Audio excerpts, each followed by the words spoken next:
कश्मीर में भी बेहाल है। -5 डिग्री सेंटीग्रेड ये तापमान है और इस -5 डिग्री सेल्सियस में किस तरह से परेशानियां हो रही होंगी ये अहम है। दिल्ली एनसीआर की बात करते हैं तो कड़ाके की सर्दी जारी है और सुबह सुबह जो लोग मॉर्निंग वॉक के लिए निकलते हैं उनकी परेशानी काफी बढ़ गई है। खासकर जो पर्यटक हैं इंडिया गेट पर उनकी भारी संख्या में भीड़ पहुंचती है, जो वहां पर फोटो खींचते हैं, अपने लोगों के साथ जश्न मनाते हैं। लेकिन बर्फबारी के चलते उत्तर भारत पर जो सर्दी का प्रकोप है, इंडिया गेट से जायजा लिया है हमारे सहयोगी राजीव तिवारी ने। राजधानी दिल्ली सहित पूरे उत्तर भारत में सर्दी का सितम जारी है।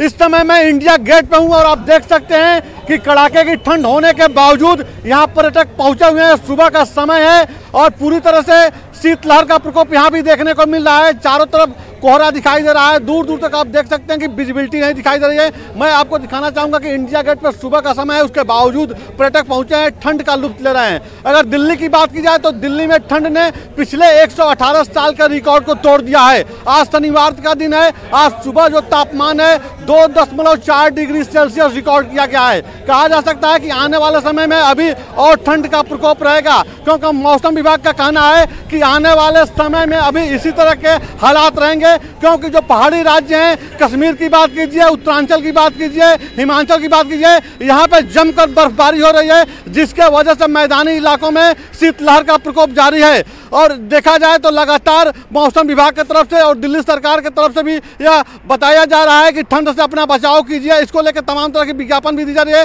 लेकिन सबसे बड़ी बात यह है कि आप देख सकते हैं कि शीतलहर का प्रकोप कितना अधिक है। स्कूलों में छुट्टियां दे दी गई है। मैं इस समय राजपथ पे हूँ इंडिया गेट के सामने, लेकिन सामने राष्ट्रपति भवन है। दूर दूर तक आपको दिखाई कुछ नहीं दे सकता है, क्योंकि कोहरे का चादर बहुत मोटा है, पूरी तरह से कोहरा ढक लिया है। धुंध कहा जा सकता है कि कोहरे का पूरी तरह से धुंध आप देख सकते हैं और इसी तरह का धुंध जो है पूरे दिल्ली एनसीआर में बना हुआ है। और देख सकते हैं कि सुबह का समय है, लेकिन लोग घरों से जो निकल रहे हैं, गाड़ियों से निकल रहे हैं, वह गाड़ियों के हेडलाइट को जला करके निकले हुए हैं, क्योंकि विजिबिलिटी बहुत कम है। और ऐसे में लोग गाड़ियों का जो हेडलाइट जला करके निकल सकते हैं। आप देख सकते हैं पूरे इस दृश्य को। सुबह का समय हो गया है, लेकिन अब दूसरी बात देखा जाए तो सूर्य देवता अभी तक दर्शन दे देते हैं, लेकिन कोहरे का जो बादल है आसमान में आप देख सकते हैं, कोहरे का बादल बिल्कुल छाया हुआ है। सूर्य देवता कहीं दूर तक नजर नहीं आ रहे हैं। और सबसे बड़ी बात है कि मौसम विभाग लगातार यही बता रहा है कि ठंड से अपना आप लोग बचाव कीजिए, क्योंकि आने वाले समय में अभी दिल्ली और एनसीआर के लोगों को सर्दी का सितम झेलना होगा।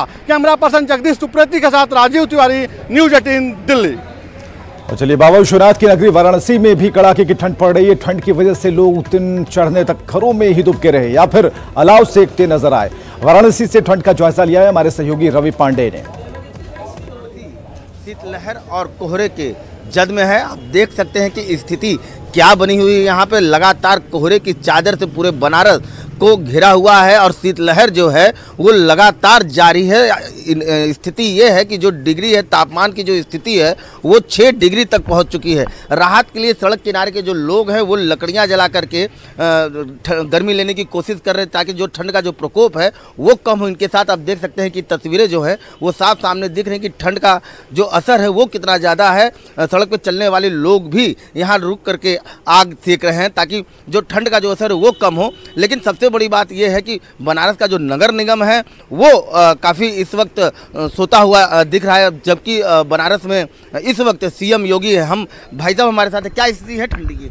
सर ठंड तो बहुत ज़्यादा है इस समय, और राहत के लिए हम लोग अलाव जला करके ताप रहे हैं। नगर निगम से कोई सहयोग नहीं है। तो आप देख सकते हैं कि नगर निगम से कोई सहयोग नहीं है, लेकिन राहत है। ठंड से बचना है तो उसके लिए खुद का व्यवस्था कर कर यहाँ आग जलाया जा रहा है। तो बनारस में शीतलहर और कोहरे का प्रकोप लगातार जारी है। कैमरामैन पंकज सिन्हा के साथ मैं रवि पांडे, न्यूज़ 18 वाराणसी।